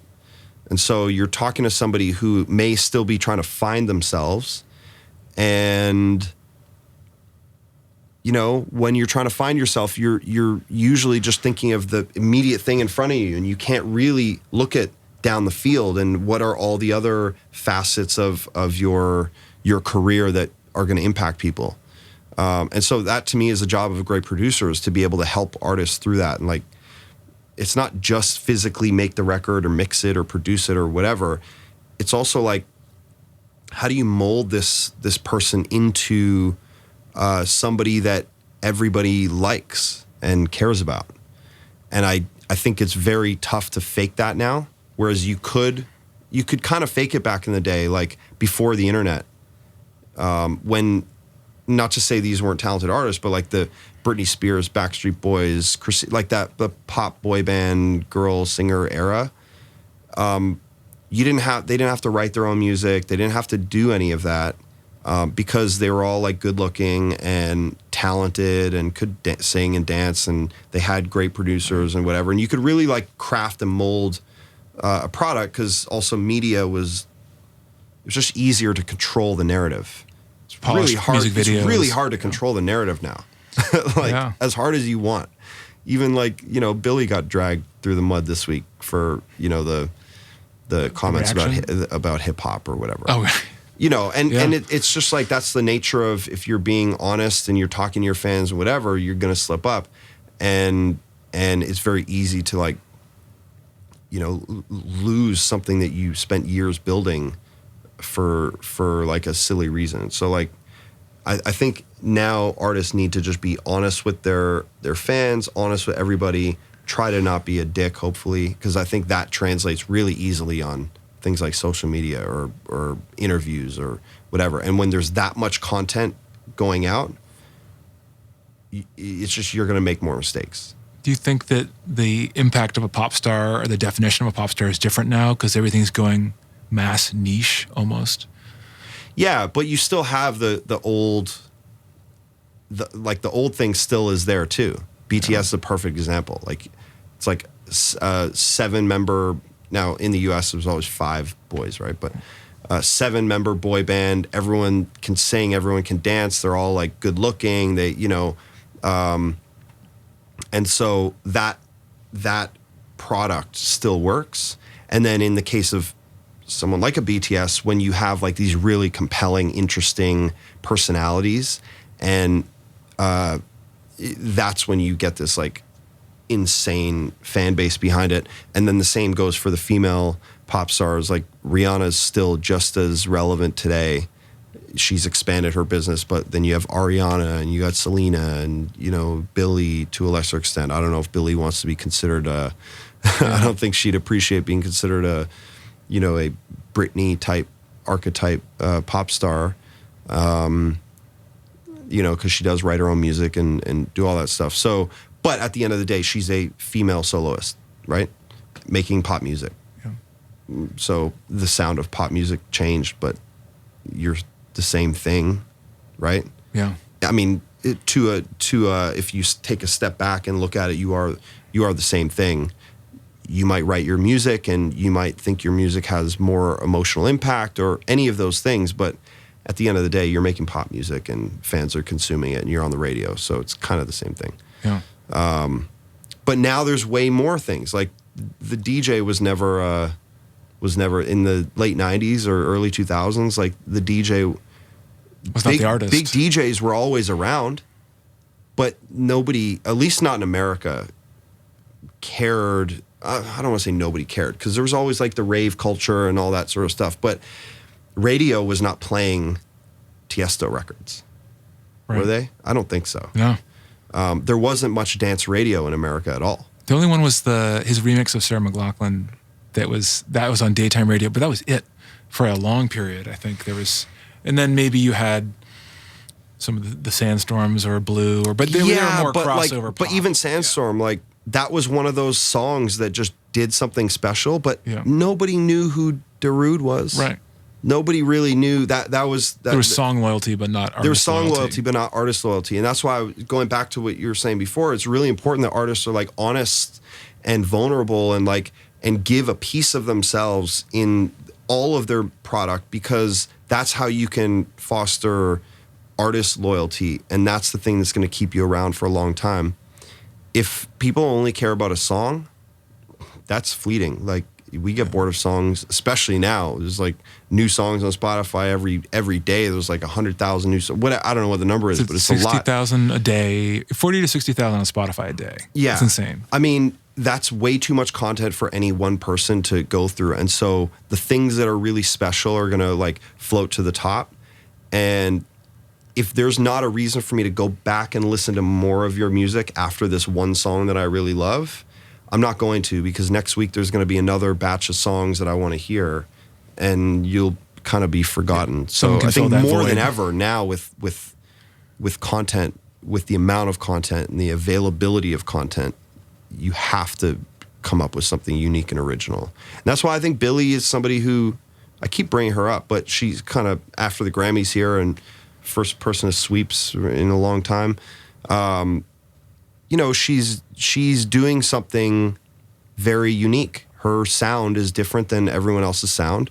She is clearly not being told how to dress and how to talk and what to do and blah, blah, blah. I'm sure she has people around her to advise her and help her out, but ultimately it feels like it's coming from her, which is important. Home studio, parents' house. Parents' house, doing the music with your brother, like, you know, I mean, they're clearly very talented, and not only that, because they didn't take any of that outside influence, I feel like that also helped them create a unique sound that was like unique to them and worked for them. You know, and sort of the big argument this year at the Grammys, at least in my circle, was like Lizzo or Billie Eilish, like who had the better year? And like Lizzo makes amazing music too, but Lizzo's music is a lot more familiar than Billie's. Totally, yeah. I've heard Lizzo's songs before, plenty of times. Now, she does a great rendition of them. They're fantastic songs. They're really catchy, and there's great songwriting, and so this is not in any way taking away from what Lizzo does, but Billie was uniquely different.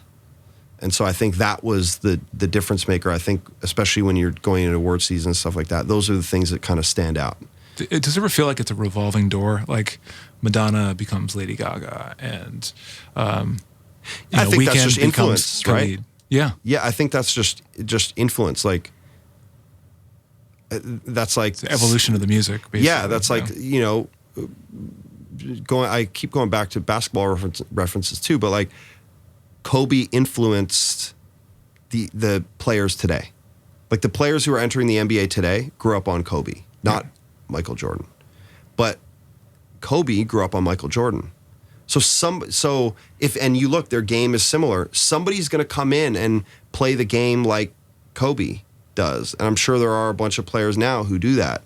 And it's no different in music. Like 100% Gaga is derivative of Madonna, and you know, I'm sure Madonna pulled some you know things out from the 70s, from Cher and from like artists like that. So you know, that's music's always doing that. Yeah. Right. So what's next for you? You got the sauce is out. The sauce is out. People can check it out. There's a free trial, 2-week free trial on djswivel.com and pretty much every other store. So if you like getting your stuff from Sweetwater, Plug-in Boutique, or wherever, you can get it wherever you want. More sample packs will come. Definitely more plugins are on the way. So now I'm in the stage of like planning. All right, because I have probably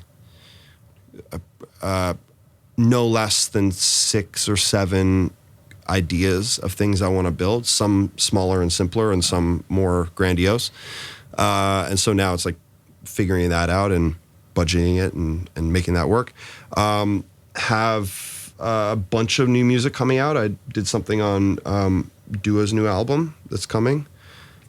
Yeah, and then just constantly I'm always mixing something new. I think I have a Sweetie record I'm doing today or tomorrow, and that's kind of on the music side and the plug-in side. Those are kind of the two areas that I'm focused on. And then like developing artists. So I have a writer who I signed named Candace Sosa. She's just finished last date of the Armin van Buuren tour this week, and we wrote a song for him.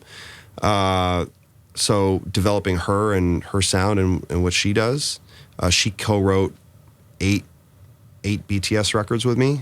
Wow. Super talented, incredible. You guys should get in. I mean, she's a beast. And she produces too, which I love. Like, she's a female who can do everything. She can record, play instruments, plays guitar, plays keyboard, produces everything. Amazing singing voice, writes top line. Like, she's a one-stop shop. And then this rapper Aria, who I'm really excited about, and he's got a bunch of great songs that we're just waiting to put out, and trying to figure out what the best way to do that is, and make sure it all works. So yeah, lots of stuff happening, and this is going to be an interesting year. It's sort of a transitionary thing, because I'm still spending a lot of time on music, but now actually being able to put product into a marketplace and see how that sort of a new hat that I've never had to. Something tangible out there, even though it's software. It's tangible, and when you're selling music as a product, you're ultimately selling your time, right? Right. Because I can't, I've never been the type to have somebody else mix a record for me, like, ever. So there's only so many hours in the day. Whereas with plugins, it allows, it's a whole different sales strategy. It's a whole different marketing strategy. And so, trying to just do creative things with that. You can scale, and it's interesting to, like, build a company, like a legit functioning company that's not just me and, like, an assistant, for example. So, Great. It's exciting. Well, thanks for coming on. I appreciate you making the trek out here. Yeah, I love the studio in here. We got to do some sessions in here. Yeah, definitely, man. All right, so there you go. DJ Swivel, really great interview. Lots of insight into his work process, how he mixes records, how he develops his own line of plugins, how he works with big acts, with big egos, and how you manage that part of the creative process. So lots of insights in there. I really like how he's very hands-on with his career, and he's very diversified in all these different areas. Definitely take a minute to check out his plugins, Big Distortion Engine, The Sauce, Spread, and there's more even on the way. So thank you so much for tuning in this week. We'll be back again with another episode next week. Much more on the way, so stay tuned. This is Airwave with Morgan Page. Airwave is brought to you by RME Audio. Innovative, user-friendly, and high-quality digital audio solutions, RME offers a comprehensive range of audio interfaces, converters, and mic preamps, all based around its unique and innovative core technologies. Multi-platform connectivity across Windows and Mac OS and iOS class compliance has earned RME a global reputation for providing support to all users on all platforms. Visit rme-usa.com to learn more.